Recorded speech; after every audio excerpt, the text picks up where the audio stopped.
So much of longevity is about metabolic performance. In the absence of metabolic performance, you have metabolic disease. And so you cannot ignore strength training because it runs your entire lifespan. Amongst men, it's been a no-brainer.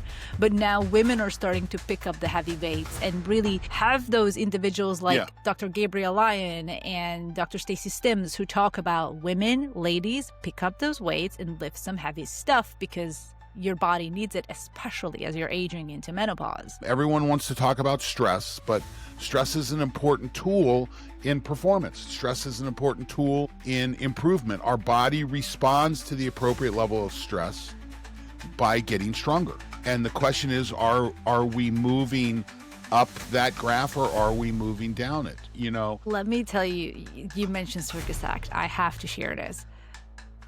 I just recently read an article about this influencer. Welcome back to the 90% Healthy podcast. I'm your co-host, Klaudia, and I'm here with Don right at home. How are we doing today, Klaudia? How is life in South Florida?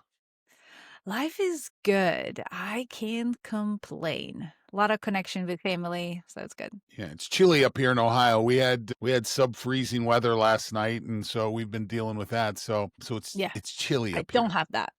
Yeah, no. The chilly for us is about 58. Oh, that cracks me up. When I lived down there, because I lived on the other side of state over in North Palm Beach, and the temperature goes to 60, and here's people out walking around in North Face and Canada Goose, and I'm like, are you kidding me? And I'm still in shorts and a t-shirt, and my blood's still thick. So well, because they get excited. I'm like, sweaters. Yeah, no. You get sweaters for maybe a week. Yeah. And if it's more than that, we better be careful because orange juice is going to get really expensive. But I do love this time of the year because you can actually walk around and not feel super sweaty and super muggy. I mean, it does still get muggy at times, but it's a lot less humidity than usual. So I am not complaining. How much do you go to the beach often? Once a week, I make it down there. Yeah, you got to make it a point when you live there. Yeah. It's nice. I live fairly close, so it's about 10 minutes, 15. Yeah. And parking is not that difficult, and I love for right now. Wait till Christmas January, Christmas to New Year's. Then everybody and their brother shows up. I know. Yeah. So with the end of the year, I wanted us to talk about something that maybe our listeners want to kind of tune into. And in terms of, we talk a lot about trends. We talk a lot about what are some of the things that are coming, what are the things that are going. So I wanted to dive in and kind of banter and go back and forth in terms of what trends are we seeing that are here to stay across, 2026. We're not necessarily talking about the next 5 years, but rather within this next coming year. And which are the ones that we are kicking to the curb. And also, I wanted to add one more that what are some of the things that are evolving? So not going away, but we're changing our relationship with that specific trend. So it'll be a good episode. Sure. I think it makes a lot of sense. And as we start things off here, what's interesting is I was listening to Eric Malzone's podcast last night. Eric was our guest back on, I think, episode 38 or 37 or 38 right there. Something like that, yeah. And he's worked in the fitness business forever. He's got a podcast called, I just drew a complete blank on that. It's the fitness. I'm drawing a blank too. It'll come. Anyway, so I'm listening to his podcast, and his guest is Juliet Starrett was one of his guests. And Juliet, her husband, is a real leader in the physical therapy, human performance. Kelly Starrett wrote a really good book called The Supple Leopard. I recommend it highly. But they were talking about what they've been doing, and Juliet said, oh, we tried something new. We went to this show in West Palm Beach called Eudaimonia. And I thought, oh, isn't this interesting? And they'd never been there before. And they made a similar observation to what I made, and from the standpoint that coming from the fitness performance space, strength and conditioning is a non-negotiable. It's just critical. It reduces injury, it improves performance, improves metabolism, just all these things that go with it. And I'm infamous for saying biohackers are people that want the benefit of exercise but don't want to exercise. And it was interesting listening to Juliet last night on Eric's podcast talking about, we want to go back to eudaimonia and do work on strength and conditioning. Hmm. And I thought, isn't that an interesting kind of a turn of events? I So, mean, and we're starting things off, strength training for a lifespan.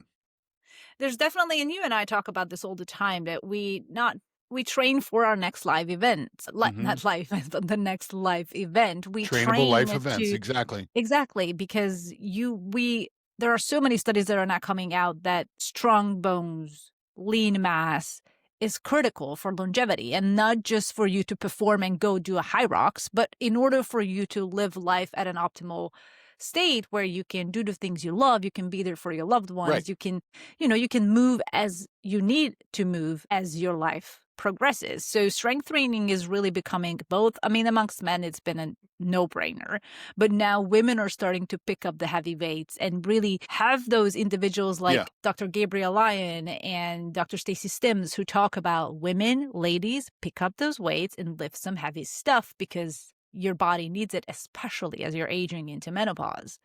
So it's so And critical. and the gyms, I think the gyms are starting to fill with more females than they have in the past. But gyms, back from my day, gyms were full of guys. There was a few females, there was a few older people show up there during the time. Truth be told, the gym should be filled with females and older people. Okay, that's where the benefit is. I mean, there's huge benefit there. Now, the question is, are we creating environments that women feel safe in? Are we creating environments that older people feel like they can function in? And, I kind of have to listen, I consider myself, I moved into third myself and slowly, keep working on it. And, I've never been a gym guy. I've never really enjoyed, while I've managed several fitness facilities and things like that, I've never enjoyed training in them.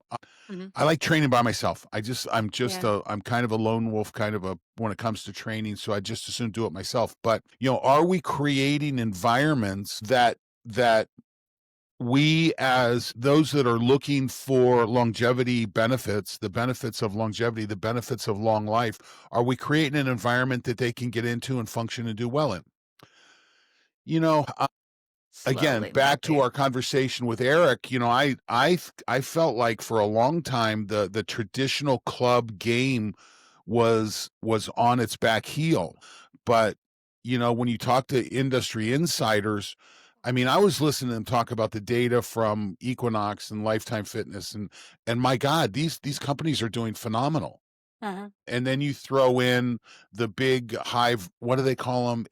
High volume, low, High I don't know. volume Yeah, HVLP, high volume, low price, I think. something like that. Yeah. You throw them in, they're doing very well financially. So now the question is, I go back to, I had a friend, Scott Scudder, Michael Scott Scudder. Michael passed away, I don't know, 5, 6 years ago, but he used to talk about the club business and the fact that clubs are basically trading the 15% of the population that are using clubs. They're not drawing anybody in. That you got about 85% of the people who don't go into a club, and you got about Mhm. 15% who do. And then all of these clubs are basically trading that 15% back and forth with deals and things like that. But Yeah. they weren't creating pipelines for the other 85%. And I still think that's the challenge today. How can we do things? What is it that we need to do to get that other 85% involved? And I think there is a bit of a growth in those niche smaller clubs, those boutique gyms that do specific types of workouts, specific types of activities for a specific type of individual. Yeah. Where, I mean, I'm still seeing this as being something where it's mostly like, my demographic, the mid 30s, maybe low 40s Yes. individuals, men and women who enjoy group training, who enjoy pushing themselves with other people around them. But at the same time, I don't see the demographic of elderly individuals who are in their late 60s, maybe even early 70s, who want to exercise but don't want to do it on their own in the gym. I mean, there you have your silver sneakers in the gyms Hmm. sometimes, but those are, I think, not The nearly enough. pre-enthusiasts. Yeah. These are silver sneakers are people who are working out anyway, and because of their age and the benefit of silver sneakers, they pay less. Yeah. I mean, if silver sneakers weren't there, most of those people would still be there. Yeah. But I go back to, we've talked about Jason Hargrove in a previous episode. Jason Hargrove was a bus driver in Detroit Mhm. that I remember back during COVID. At the very beginning of COVID, they had him on TV. He's driving his bus. He says, people are coughing all over me. And 3 weeks later, he's dead from COVID. um and what is the lifestyle, what is Jason's lifestyle, what is the challenge that he has? And Jason's in the 85%. Okay, there's no Yeah. two ways about it. Yeah. Or people like Jason are in the 85%.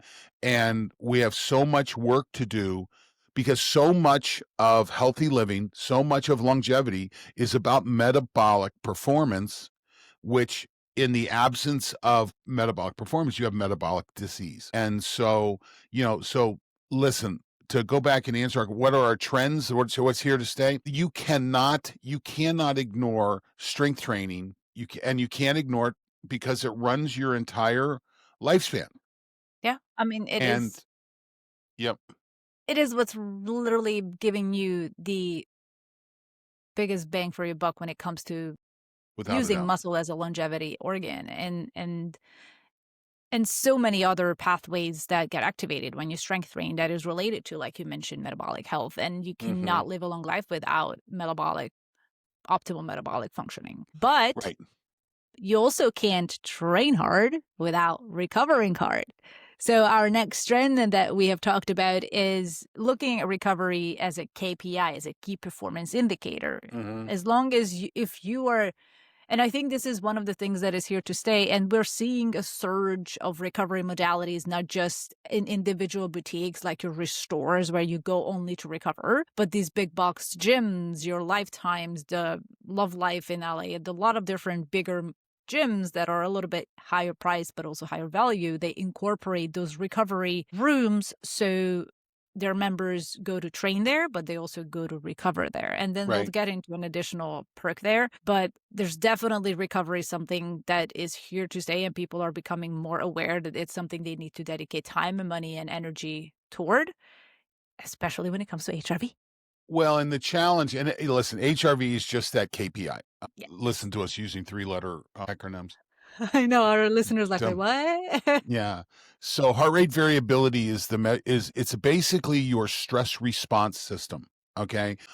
We've described it. If stress is a fire, HRV is the bucket of water that you have to quell the fire. And there's different kinds of fire. I can have a fire on my stove that I cook food with. That is a good stress. Now, you got to be careful with it. It can burn your house down if you're not careful. Or I can Yeah. have a campfire, which is nice. I can sit out and enjoy it, but I have to be careful with it. I have to take care of it, because if I set my house on fire, I've got a huge problem. Okay. So this is where we come up with the concept of stress and eustress and distress. Everyone wants to talk about stress, but stress is an important tool in performance. Stress is an important tool in improvement. Our body responds to the appropriate level of stress by getting stronger. Um, and the question is, are we moving up that graph, or are we moving down it? So I do think that our environment has evolved to the point to where we have to pay attention to this. We can't just go through life not paying attention to what's going on with your stress, the resources, and what's going on. And again, that's the beauty of heart rate variability, HRV, as an indicator. This is a number that you get from a device that you're wearing, probably your Aura ring or your Whoop strap or something like that. Some Yeah. are better than others, but I do think a trend that is here to stay. I walked into Costco the other day, and here's this big box display of Aura rings. I'm like, "Ooh, Mm-hmm. that's Yes, interesting." And I think they're in Best Buy, they are. and I'm pretty sure, listen, we know And Apple Watch. Go ahead. just with that, I just to piggyback off of that, I saw Whoop at a PGA Superstore. There you go. Whoop often sponsors golf athletes or Oh, they golfers. pour money into sponsorship. Yes. There's no doubt about So that. there's that, and I saw Whoop over there, so I'm like, okay, we're making big bucks here. Well, I'm not sure any of them, they're making money. I'm not sure any of them are thriving yet. Yeah. And so, but they seem to be getting traction. And the question is, what do you need to thrive? And so I guess you look at something like Apple. It's impossible to walk down the street and swing a dead cat and not hit someone wearing an Apple Watch. Yeah. They're everywhere. I'm to the point where I don't like wearing my Apple Watch anymore because it bugs me. It creates stress Yeah. for me. Yeah. Um, and there are some benefits that come from it, but I just don't wear it anymore. Yeah. But my Aura ring, if it's not on the charger once a week, it's on my finger. Period. End of story. 24/7. Yep. Um, and I'm looking at the data and I'm making decisions. And it's been interesting to look over this over a period of, I think I've been wearing an Aura ring for 7, 8 years now. To look at the data over the time, back to when I had that knee surgery that I got so ill from, and then seeing the Yeah. rehab from that, and then the effect of being at altitude and the effect of doing other things, the effect of, we talked about this in the episode that we did with Havaz Nabib on vagal nerve stimulation. Oh my God. Vagal nerve stimulation, the combination of vagal nerve stimulation, meditation, and ketone esters, I'm flirting with HRV scores in the hundreds. And that's averages, I'm so jealous. which for a 63-year-old dude is really pretty good. Um, Go ahead. You know what's interesting with the vagus nerve stimulation that I haven't seen a consistent increase, but I always see because I do it like we do it opposite times. I do it at the end of the day, you do it in the morning.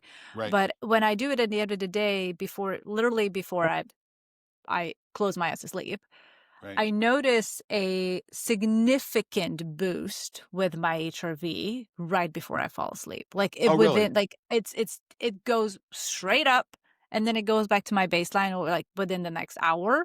But it's really interesting and I love seeing how it helps put my nervous system into a state where it's just like, all right, it's time to downregulate and Yep. really it Parasympathetic, rest and digest. yes, That's where you should be. Yep. it's that's something that just gives me that validation that okay, what I'm doing is making a difference. It's it's funny. My mom would see me sometimes going to sleep, and I have sometimes my brain tap on. I have the vagus nerve stimulation, and I like to put my red light on my like upper body area here for just also down regulate. So I'm like a Christmas tree. Luke, I am your father. Yes, you're Darth It's Vader. Maybe we need to come up with a device, a Darth Vader device that has it all oh my built in. god, that'd be so funny. That would be But pretty with funny. but with that, I wanted to I know we have it down lower on our list in terms of trends that are here to stay. We have it as like point F, but it is the nervous system training and mental fitness because we're talking about recovery. I wanted to kind of jump onto Sure. that because people are now starting to understand and really be aware that you cannot eliminate stress, nor should you, but you can optimize your biology to adapt to stress at a rate that is working for you instead of against you. And I think stress adaptation practices. Optimize biology and also change the perception. Yes. The perception of stress is really important. And so, listen, I am a huge, huge, huge supporter of counseling. Now, with that, in that breath, let me say my next one. There's a lot of shitty counselors out there, and you may have to Oh, wow. fire a few. Yeah. The same way, listen, listen. The person who get the best score in med school is the valedictorian. The person that got the lowest passing score is still called doctor, and there's a difference in those two people. And so it's important that when you're working with this, I do believe that coaching, that psychological coaching, can be very valuable in understanding your own emotions, perceptions, things like that. Number one. Number two is that yes, you have to recognize that life has an impact on you. There's no two ways about it. Just living impacts your system, whether it's running into someone in the store, whether someone you get cut off in traffic, just where you're at is critical. So developing strategies to recognize. I'm not necessarily talking about responding. I'm talking about recognizing. Yeah. That's the biggest thing. And listen, as a guy that's been married, we're going on 36 years right now. Homie's had a lot of counseling on this to learn to shut your freaking mouth. And just because that first emotional response may not be the right one. And Yes. for me, a lot of times it wasn't. And as someone who wants to have a good marriage and have a great relationship with his wife and his daughter, I have to learn to keep my mouth shut. I am not always successful at it. I still make the mistakes, but recognizing Yeah. the mistake is part of that. So yeah, there's great tools for stress management. Another, I don't know about you, but my broadcast media consumption is Oh, dropping dramatically. same. Okay, I just 100%. can't stand to listen to broadcast media, and mainly because there's a lot of stuff going on that I can't do anything about. Mhm. I have no control. So instead of what do I have control over? I have control over to turn the knob. And so my devices are full of podcasts. Yeah. I just flowing through day by day. And one of the podcasts that I also like to listen to is looking at this process of, okay, well, there's one that's called, it's concussion. It's called the Concussion Geeks. It's kind of interesting. That's And interesting. everybody, everybody kind of gets crazy about breathing and meditation and so forth, and they I mean, and I love it. I'm glad you're there. I'm glad you're excited, but it's not the only step. It's not the only thing. There's a lot more that goes into this regulation, dysregulation, and exploring this is part of establishing your own personal pathway to health and optimization.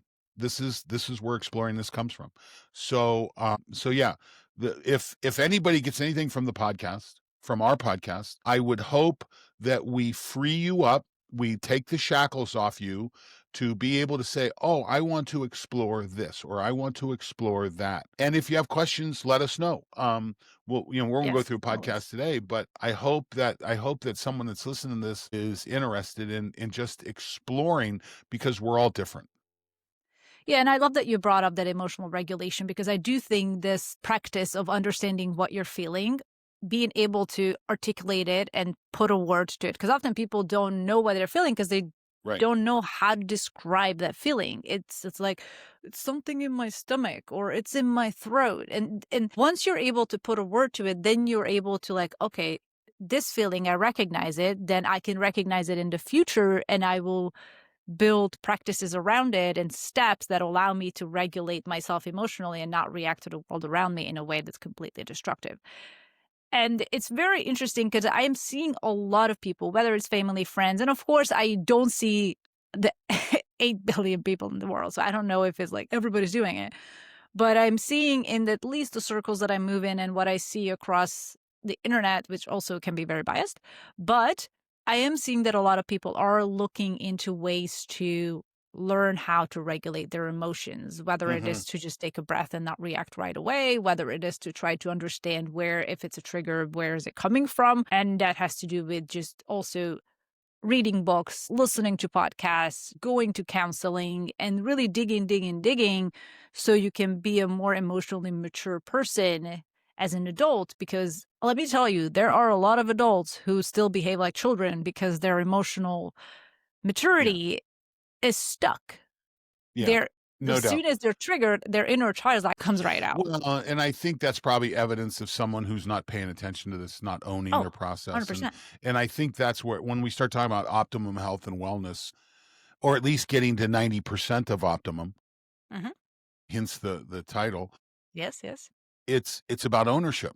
It's Yeah. about, again, Taking and agency. we'll have to do an episode on the statistics of research and understanding that when you conduct a research study that gets published in a peer-reviewed journal, it's all about figuring out around what is a normal curve, what is a normal population, is my sample normal? And then we report medians, means, averages. But every time there's a study that reports something about a mean, there's also, that same study has someone that was in the 99th percentile and someone that was in the first percentile. Those Yeah. are very different people. They have very different responses. And you may be one of them. You may not adjust to the mean. You may not regress to the mean. So this is why it's so important to develop your own personal process to be able to track that. And that's, so getting back to the KPI, the self-monitoring KPI, I think that's a trend that's really going to emerge. We're living in a really interesting time right now because of the politics. Right now, it looks like the cost of financing healthcare is going to get much more expensive unless we get this resolved. And there's no doubt that the way that we finance healthcare, the way that we supply illness care, it needs changed. There needs to be an evolution. We see it. We see a lot of this in our world because we're in this biohacking world. By the way, it was cute. Juliet described eudaimonia as a really interesting show with some really fringy people. I said, I know them. Well, and Funny. if you're in strength and conditioning, you've been in biohacking listen, I've been doing it since in the early 70s, late Yeah. 70s, I should say. But I've been doing it professionally since the mid 80s. Um, it's not fringy. This is solid. And so yeah, and you and I have had this discussion many times. I go to some of these shows and I'm just like, oh, yeah, that gets a big old bullshit from me. Um, Yeah. and then sometimes I have to eat my words. Um, there's sometimes Yeah. that I have to go back and say, okay, let's take a look at the science here. And some of that, a lot of times that fringy all of a sudden is just touching on a piece of science that we haven't dove into. So we'll spend a little Yeah. time talking about that today There's a too. lot of science that is just emerging, and science. There's always the more questions you ask, the more questions you're gonna It's a have. constant search. Absolutely. Yes. And with regards to go for it before I pedal on. Yes, but you have to be careful because there's people out there that want to use the perception of science to take advantage of you. Yes, So, that is true. but there's definitely a buyer beware. And you know what? I think that's kind of why we do the podcast, isn't it? Yes, because there's a lot of noise and it's hard to cut through it. So Yeah, we do it. And with regards to healthcare, I wanted to add this one to the trend that I think is going to be growing, I agree with you. because I am seeing a lot of these ultra comprehensive health clinics opening up nationwide. A lot of them are Hmm. franchising, and I'm talking about the ones like Function Health, Next Health, the ones that provide you full stack labs, AI insights, a bit more of that proactive care instead of that reactive care. And it's very popular amongst high net worth individuals, the Yeah, that's founders, the athletes. exactly So it. it's definitely not it's not for the Joe Bag of Donuts. Like it It is doesn't. not for no. And Well, it it doesn't can cover be. it. It could be, This but then how could they afford? There's no insurance that covers this. this is listen. When you pay insurance, you pay for something. Okay, and you're going to see the emergence of practices. And again, I don't think right now, yes, it's something that is part of the high net worth world. My last two jobs, that's what I called on these doctors. They're very well off, and you've got to be very well off to work with them. There's no two ways Mhm. about it. But we're starting to see, I've used the term several times that there are thousands and thousands of doctors out there that are so frustrated with what we call standard of care practice, meaning that they're able to do what an insurance company has said they can do, Mhm. which is, and again, an insurance company is going to make the decision based off a peer-reviewed double-blind study, and it's going to be regressed to the mean, and there's going to be a 99th percentile and there's going to be a first percentile. Let me explain that just a second for someone who's not a statistician. Okay, so when we do a study, we work really hard to make the study population reflect the normal population. We use randomization processes for picking people into our study. We know the number where we get what the critical relevance, where our research means something to the population. But I use a treatment. The treatment affects the group differently. And in a normal curve, if you think about a normal curve, it looks like a mountain and the mean is right in the middle. So that means the most people that had the effect one way or the other is right there in the middle of the curve. And then as you go to the ends, there's either a lot of effect or a little effect. A lot of effect is 99th percentile. A little effect is first percentile. So it's where you're at statistically in the population. That's in every study. The problem is insurance says we're going with the mean. Okay. And then the doctor is shackled with, okay, this is what I can do. Well, there's lots of doctors out there today says, screw this. When I have a first or a 99th percentile person sitting in my exam room, I want to work with them regardless of what the insurance company says. And these doctors are now becoming more approachable. And as we get more coming in, they'll become more affordable. I Mhm. happen to work with one. I've worked with I call it a functional medicine doc. He does not take insurance. I started working with him. Oh God, it's been 15, 20 years ago. He was a friend of mine, who was a brilliant hormone person. And we started using him I just started paying. It cost me like $200 a visit. Um, but $200 a visit is what I pay for many of my other services by the time you look at it throughout a year. And oh, by the way, I can text him and say, hey, here's what's going on. A perfect example, a little over, I don't know, it's been a year and a half ago. I had to go to New York City for a show. And I had this infected hair on the back of my neck that was just funny. And all of a sudden I get to New York and the side of my face is swollen and red. So I had gotten an infection that had gotten into my scalp. If I had to go to an urgent care in New York City, oh my God, it'd have been awful. I take a picture of myself in my mirror in my hotel room. I text it to my doc. He asked me a few more questions, and all of a sudden he calls in an antibiotic to the CVS down in freaking Times Square. We were Yeah. staying about a block away. And that's what you get with a good functional medicine doc. I don't mind paying a little bit extra because if I'd have gone to an urgent care in New York City, $200 wasn't even close to covering what Yeah, not that even. visit would have been. Yeah. So recognizing, and this is part of the thing that has to change. We have so many costs of illness that are hidden, that people just don't recognize what's going on. And there really isn't a marketplace now. In functional medicine, there's a marketplace. This doctor costs this much. This doctor costs this much. What's the benefit? I can make the decision. Do I spend 500 or do I spend 7,000? Yeah. And for the right situation, 7,000 may be the right number. Mhm. But it's owning your process. It's knowing when you're optimal, 0 to 10, when I'm operating at 6, 7, 8, versus when I've got a inflamed scalp and I'm in a hotel room in New York City. I'm obviously below 0 at that point, and Mhm. infections are tough. Yeah. So going back to, let me get back off. Let me try and get off my rant here. That functional medicine, this investment of personal finance instead of depending on insurance, is a trend. And who knows, Yeah. with, like I said, with what's going on in the healthcare finance illness practice right now, it may be a force driving more people to this. I think so because I think they also recognize that one, they get more time with the doctor who cares for their health.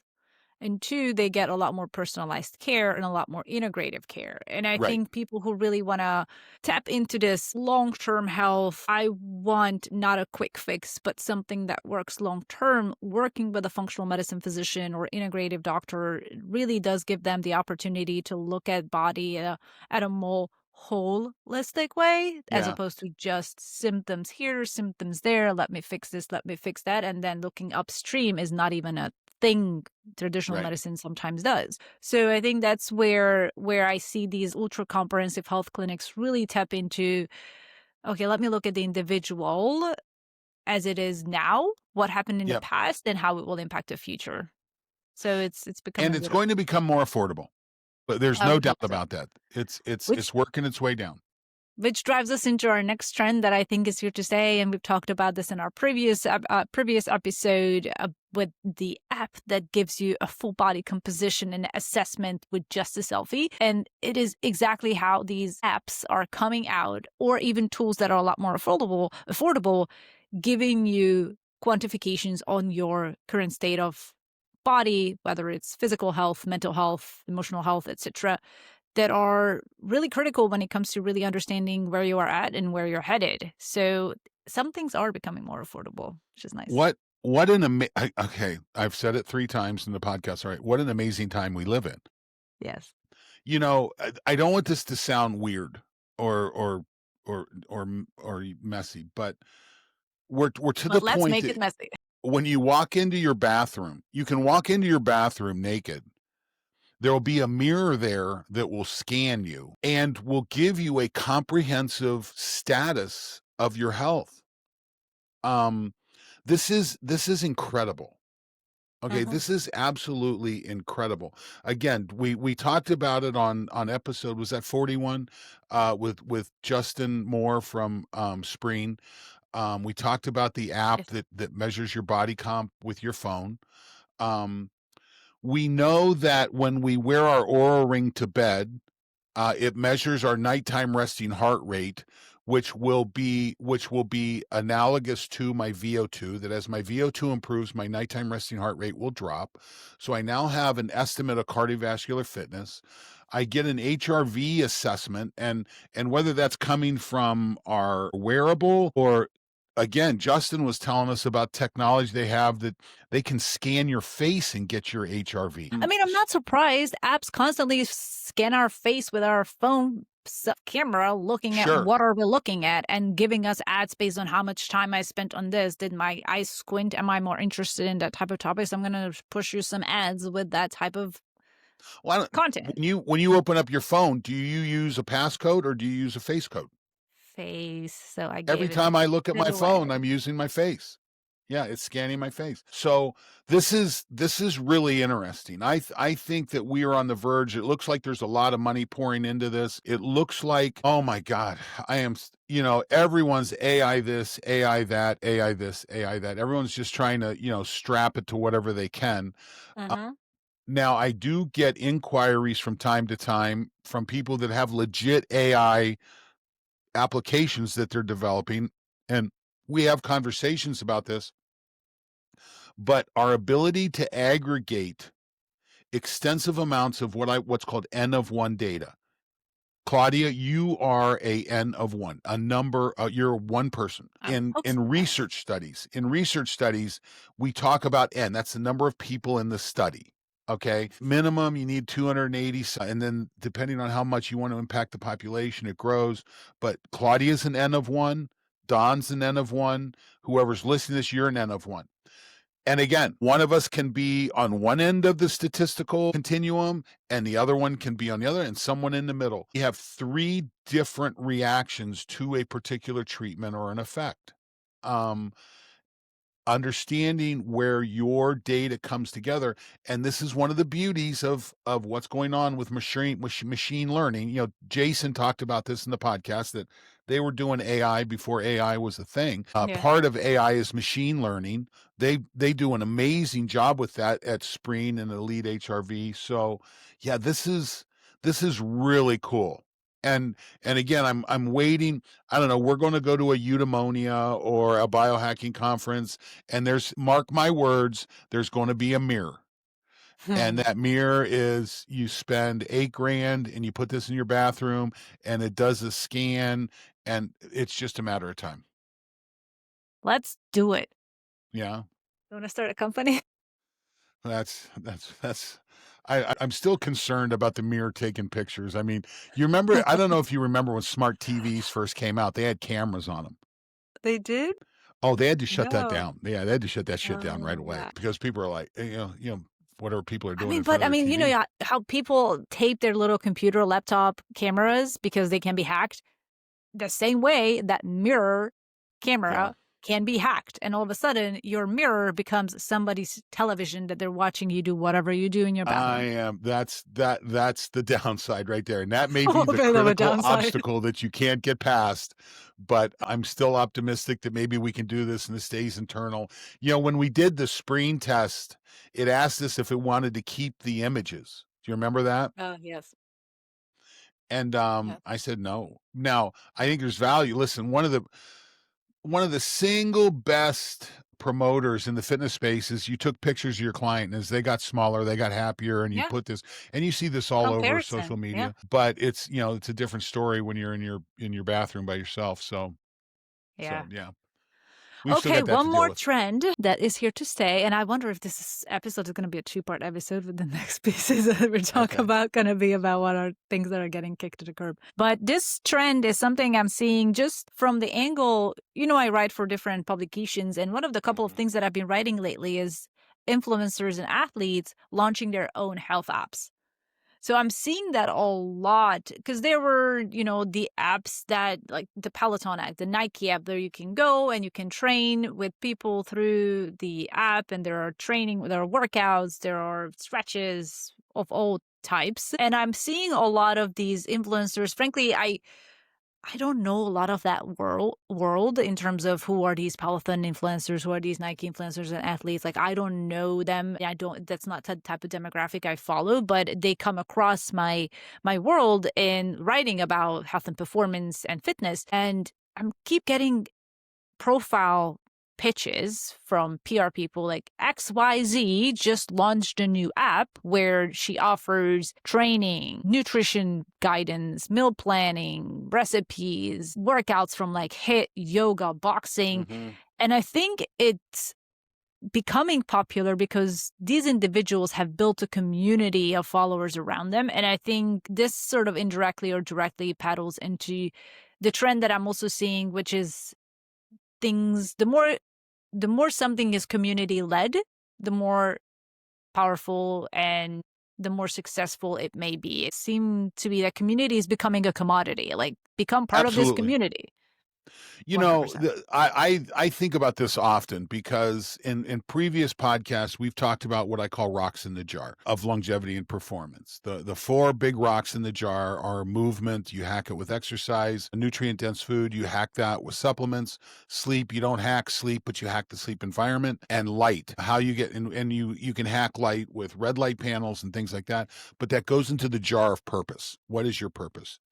Now, sometimes, and I've been queried on this in the past, and what about community? Should community be a rock? And I go back and forth. Right now, I haven't put it in as a rock because I think it's part of purpose. My purpose is to live a long time, having a community to do that. If I move better, have nutritious food, sleep better, have light on my skin, then I'm able to meet my purpose and I'm able to do what I need to do. But yes, community is critical. No doubt about it. Number one. Number two, it is so easy to confuse community with some of the shit that happens in social media and in Yeah. internet. It's ridiculous. Now, I was when my daughter was very young, I was really pragmatic about phones and computers and stuff, and That's there good. were no phones in the bedroom. There were no TVs in the bedroom. There were no computers in the bedroom. All that happened out in the kitchen, and that's where it happened. Now, we two things happened. Jacqueline was playing, it was 3 weeks ago, 10 years ago.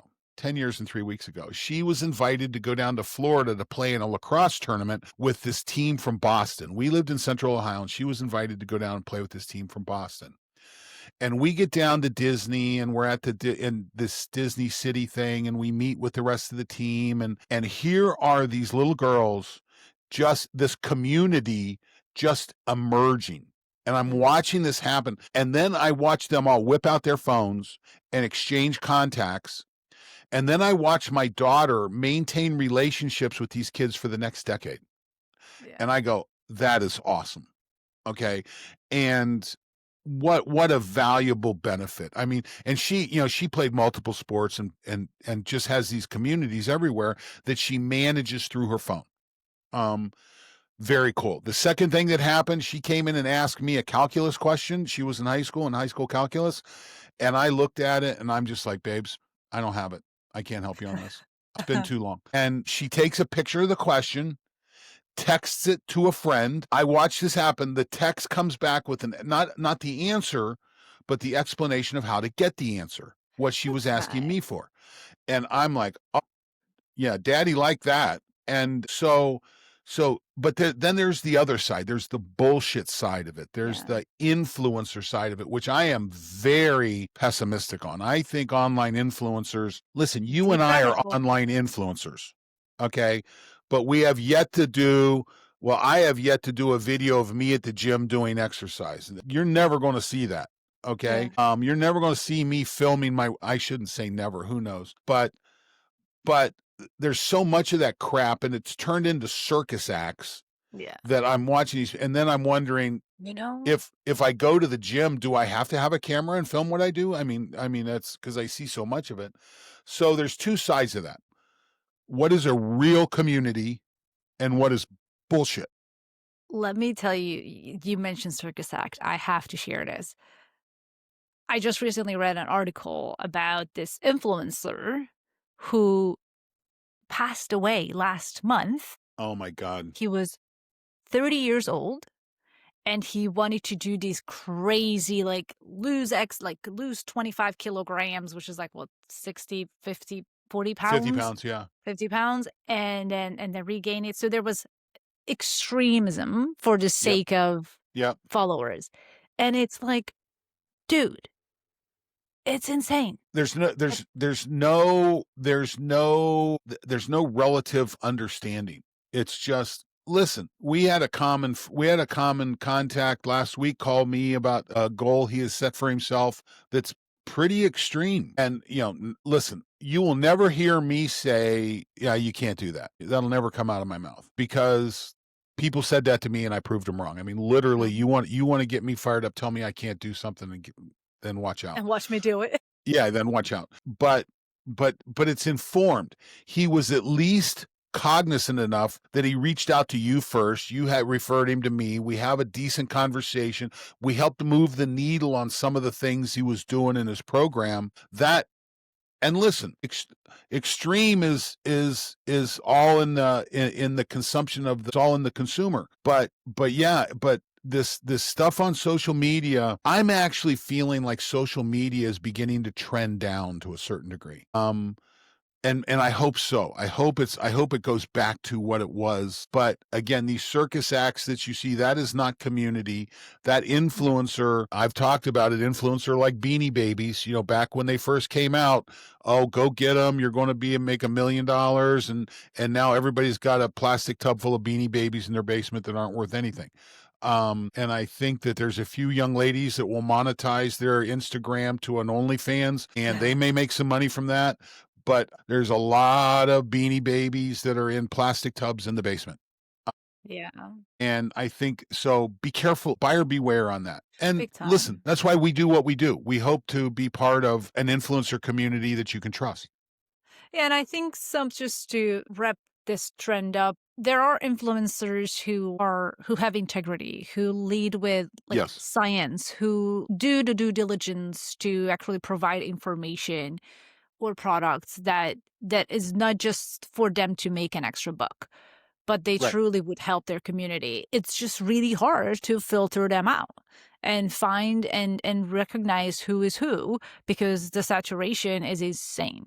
So when maybe we need a 90% healthy certified influencer certification. okay, CME, So if let's you're an influencer out there and you want to be able to show trust, I don't know, maybe we need to work on that. I'm not saying no. Okay. There's one more trend I want to talk about, which was something you recommended and brought up yesterday. And I'm like, how could I not think of that? This is great. And I think we're going to wrap the podcast up with this one for the last 10 minutes. And then we'll jump into all the trends that are slowly fading away into next year. But this is very interesting. And I wanted you to just tell our listener how did it come about and why you think those are trending. Yeah, I call it small molecules. The trend of the development of small molecule supplementation. If you walk into a business that sells supplement, the walls are covered with protein powders, which is what we call a macronutrient. It's one of the so let's go into nutrition 101 here. There are 6 major nutrient categories: proteins, fats, carbohydrates. Then we have what's called micronutrients, which are vitamins and minerals, and water. Those are the 6 categories of nutrients. Protein is a macronutrient. Carbohydrates are a macronutrient, and lipids, fats, are a macronutrient. So many of our internet influencers live in that macronutrient world. And I'm not saying that it's wrong. In fact, there's some huge value there. I think there's huge value with protein supplementation. I absolutely think that really moves the needle. I think understanding lipids is critical. Carbohydrates are way overvalued. But then the micronutrients, vitamins and minerals. And then, so a vitamin is a nutrient that is essential. It's an essential nutrient. Minerals are the same thing, meaning that if you don't take it in orally, your body can't create it. And these are things that we're just learning about. I mean, the first vitamin was really discovered, vitamin C, when we started exploring from Europe across the oceans. And we had scurvy, and they figured out that it was a citric acid, ascorbic acid, vitamin C. And so you either had limes and lemons on the boat, or you ate the rats, because rats make their own vitamin C. one of the two, and you didn't get scurvy. So, and listen, wartime helps us find these things. But as we research this, in 2016, a Nobel Prize was given to a Japanese researcher who described the process of autophagy, this internal cellular cleaning process. And autophagy, I would say, has been fringy for a long time, but I believe it is now an accepted process. We see it in the health community. We understand fasting, intermittent fasting, these things that trigger autophagy, but there are underlying nutrients that are necessary for the autophagy process to work. So the way I got into this was I had left sports science, and I'd moved down to Florida and was working in the cannabis industry because cannabis have some of these small molecules. And as an exercise physiologist, all of a sudden I'm like, wait a minute, these molecules, whether it's cannabidiol or some of the terpenes that are in these cannabis extracts, are working in the same pathways that exercise work in. Okay, this is what's so important. And so this got me looking at, okay, how are the, to the point that when you exercise, Klaudia, there's a thing called the runner's high that we used to think it was dopamine. No, it's a thing called anandamide. It's an internal, we call it endocannabinoid. It's a molecule that your body makes that we named after cannabis. I still thought that was the endorphins and the dopamine. It's not. But the trigger is anandamide. Anandamide is Cool. critical. Yes. So we are going to do a podcast on cannabis. We're going to talk about it. I'm working on the outline on this because it's viewed very differently. I see it as a huge, I think it's on the horizon for a huge benefit done correctly. Some things have to change, but anyway, then I was asked to come work for a company called Longevity Labs who had this little molecule called Spermidine. And I'm like, what? Yeah, I mean, like, what do you want me to help you sell? And because, my buddy Daniel Dietz reaches out to me because I worked with him in the cannabis business in Florida, and he was part of starting this company in the States. He said, do you know what autophagy is? And I said, I have a passing understanding of it. I hadn't really dug into it. He says, do you know what Spermidine is? I'm like, nope, that's a new one. So he sends me this Austrian TED Talk that I had to take and convert the transcript from German to English. And I'm like, wow, this is really interesting. And there's this little molecule, it's called spermidine. It's called a polyamine, meaning there's multiple nitrogen molecules in it. And the data now has shown that it's critical in the autophagy process. It's critical for that to happen. So these small molecules, I believe, are really interesting. I personally believe spermidine will eventually achieve vitamin status. Okay. What is it considered now? It's just a supplement. It's just a supplement, but it's not considered essential yet. Yeah. But with the research and when we understand autophagy, what we're seeing is that it looks like it's methylating some important genes that drive autophagy. So it's the small molecules that I think are here to stay. There's some really interesting. Nitric oxide. I love seeing nitric oxide as a supplement. Helps with heart health. Our friend at N who do such a great job promoting this. Listen, Brian. Yeah, Brian, we used to, so when we were out on the circuit, I was talking about spermidine, and Brian was talking about nitric oxide, and Christian DePro was talking about stem cells, and we were the three. We were the three that had a lot of science in it, and we got along great. And so I think the emergence right now is the emergence of these small molecule supplements. Unfortunately, they're a little expensive for general public right now. We've got to figure out a way to lower the cost of these, but I think that is a real trend that's here to stay. I also see a lot of people starting to prioritize these single ingredient supplements too, where they are, instead of taking one supplement, of course, there are the ones that are like, they give you a whole bunch of different ingredients in one supplement or one formulation that is based on your DNA. But I don't really see that growing, to be fair. But I rather see, I don't know. What do you think? Do you think those? I think let's go back to our normal curve and our first standard deviation, our first percentile versus 99th percentile. Klaudia, it's completely scientific scientifically possible that you need a molecule that I don't, and Yeah. I need a molecule that you don't. It's completely scientifically sustainable that you do exercise one way and I do exercise another. It's completely sustainable that you may be a vegan and I may be a carnivore. Um, that that when you look at process of evolution, you only have evolution when you have extinction. Okay, you have to have an extinction event for genetic diversity to demonstrate the fact that it's evolved. Hmm. Okay. In the absence of extinction, all you have is variety, is variability. So we've been going for a long time now with no extinction event. So we have a boatload of variability. And again, so this is why this N of one that we discussed earlier, this is where this comes into play in the fact that depending, and again, those curves, I talked about that normal curve. There are thousands of those in your life, okay, that create that create the uniqueness that makes Klaudia Balogh who she is and makes Don Moxley who he is.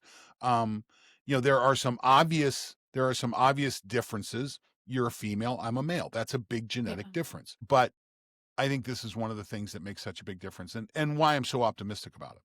And I do think, let me correct myself, because I do think it is here to stay that we're going to supplement based on perhaps our genetics or our methylation pathways. Yes. But do I think that I'm going to take a supplement that one pill includes 20 different ingredients, all based on what I need to take? Or am I going to take very specific ingredients at very specific doses that how for that work individually, because these ingredients that you take perhaps can be contradictory to one another. How do you know that Absolutely. taking certain ones together doesn't create a different impact than taking them individually? So when you're creating these multivitamins that even though they are done based on your genetic makeup, are those ingredients really are effective and synergistic I together? Well, first of all, I'm not sure you can buy a product that's based on your genetic makeup. I There just want to go are back. companies Okay, who so are they're now coming together. doing DNA swabs and then creating you your specific supplement based on your DNA.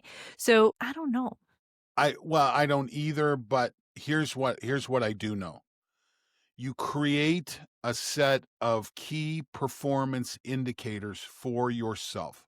You figure out what are the things that align with I feel great or I feel like shit. Um, and I've got a feeling those things are going to come from things like resting heart rate, HRV, lab work, things like that. You're going to come up with your own tools, your own feedback. That's why we do labs. That's now there's issues with this that we have to come in interpretation, but you come up with your own set of key performance indicators.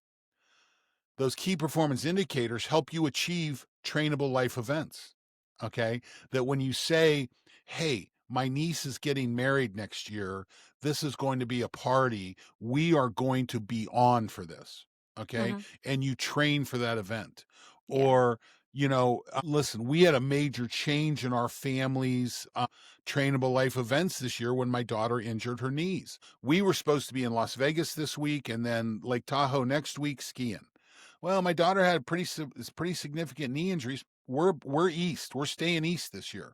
I'm getting ready to go put my skis back in the storage locker because I'm not going to be west. So we had a change in the trainable life events, and that's okay. You adjust to it. I'm still going to look forward to when I bolt those skis on when I'm back out west next year. And now she is too. This is the first time I mean, she's excited. She's excited to get better. Yeah. So we have these trainable life events, these things that we put out there on the horizon that demonstrate who you want to be. It's the pictures you put on the wall. It's the pictures that go through your Instagram feed. It's the pictures that you send your friends. No one takes a picture of the scale and puts it on the wall. No one is going to take and again, where Spreen, listen, I love Spreen. It's pretty cool, okay? But I'm not putting my Spreen results on my Instagram feed. Okay. No. Okay. I don't put my heart rate variability on my, I'll talk about it with people, but it's not like I'm putting my crowns up on my Instagram feed. Yeah. No, that's me. I've got that. But what I do put is that picture with my daughter and my wife out in Lake Tahoe. That Yeah. is valuable. So, as we work our way through this, again, for our listener, I would encourage you, we want to get the most out of life. We want to go from just functioning at average. We don't need perfect. Yep. That's why we call it the 90% healthy podcast. 90% is really, really good. And we want to help you get that. Part of it is setting that goal, saying, who is it that I want to be? How am I going to define myself? I know that right now, if you look around my office, you can't quite see it now. You see I define myself as a Buckeye. So Mm. there's my Ohio State hat up there. My daughter, I define myself as an athlete. My daughter has this Tewaaraton picture she drew for me. When you go out into our rig, there are pictures everywhere of our family. That is how I define myself. That's how we That's define awesome. ourselves, doing cool stuff. And so the question is that how do you define yourself? What are the processes you're putting in place to do that?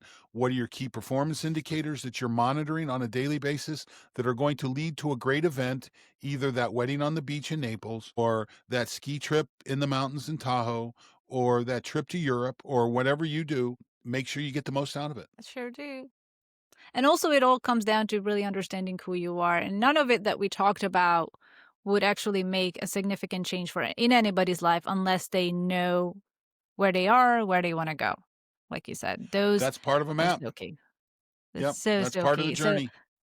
yeah, let me wrap up real quick. So we've got a few trends that we talked about that are here to stay and continue to grow. And one of them was strength training for longevity and for your lifespan. Recovery as a key performance indicator because we cannot be strong for long term without adequate recovery.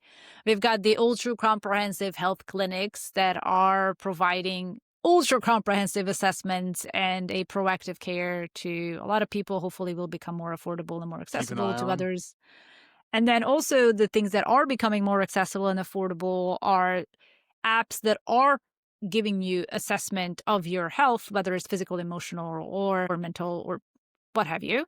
So it's very interesting to see if we've got the health apps on the other side that are launched by athletes, focusing on community as a commodity because no longevity plan is worth it alone. Gotta have people around you. And then the last one that we talked about, there was one more, the nervous system training and nervous system regulation, stress adaptation in a way that is constructive and sustainable. And the last one we talked about, which is this small molecule surge that people are utilizing, these small, often nuanced molecules that are still undergoing a lot of research to target pathways that specifically help you either induce autophagy, help metabolic function, optimal cardiovascular health. So we're talking about Spermidine, we're talking about nitric oxide boosting. We didn't talk a lot about, maybe we'll tease it into the next episode, NAD boosters, because they're getting big in terms of both supplementation at a specific dosage as well as IVs and injections.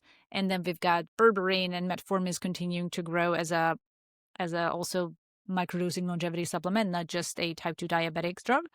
Did you see Betsy Earth's post this week about nicotine? I haven't seen that one, but nicotine is also an interesting compound that we should talk touch about. it. Listen, I'm a huge nicotine fan. I'm not smoking, but nicotine. Yep. So Betsy did, and maybe we can Maybe we'll bolt that do an in. episode on like things that can be done right, but can also be done really, really wrong, like You can nicotine do it and so cannabis. wrong. Nicotine can be so wrong, but there's that one. Yeah, that's the funny thing. So yeah, we'll have to talk about Yeah. nicotine, And caffeine, then, cocaine. yes. Oh, yeah. I think we did a little bit about those things. We did that Okay. once. We did. Yeah. Because we talk a lot and we couldn't fit all the trends that are getting kicked to the curb and all the trends that are getting evolved fit into this episode, we are going to create them as part 2, which Part makes it 2, easy look for us out. to have to yeah, part 2 is coming next week. Stay tuned because there are a lot of things that you think are here to stay, but they are not worth your time, your money, or energy. Well, and if you're listening and you're something you think we should cover, please let us know. We want to hear. We've got a pretty interesting lineup of guests coming right now. Yes. And if there's everything from stem cells to cognitive performance to, multiple aging well and performance. So if there's something that you'd like for us to get in there, please let us know. Reach out because we've got a pretty interesting lineup of guests coming up. Yeah. Drop a comment below. Make sure to subscribe, like us, visit Don at trainrecoverman.com, visit me at longevityjournalist.com. Same things on Instagram and LinkedIn. We are here for you. We are doing this for you as much as Don and I have a really great time taking an hour or so chatting about all the things that are happening in the industry. We want this to have a value to your life and your future. So thanks for tuning in. Have a great day. It's December 5th right now. No, wait, it's It is it's 5th. December It 5th. is 5th. December 6th, the Ohio State Buckeyes play the Indiana Hoosiers in the Big Ten championship game. I will be watching that, number 1 ranked Ohio State Buckeyes. And we'll also be watching the number 2 ranked Ohio State wrestling team. So that's what I've got Nice. going. That's exciting. I've got stories to write. So that's what I'm going There to you be go. doing. Okay. Hey, I'll have a see great you day. soon. See you, Have Claudia. a good one. Bye, Don.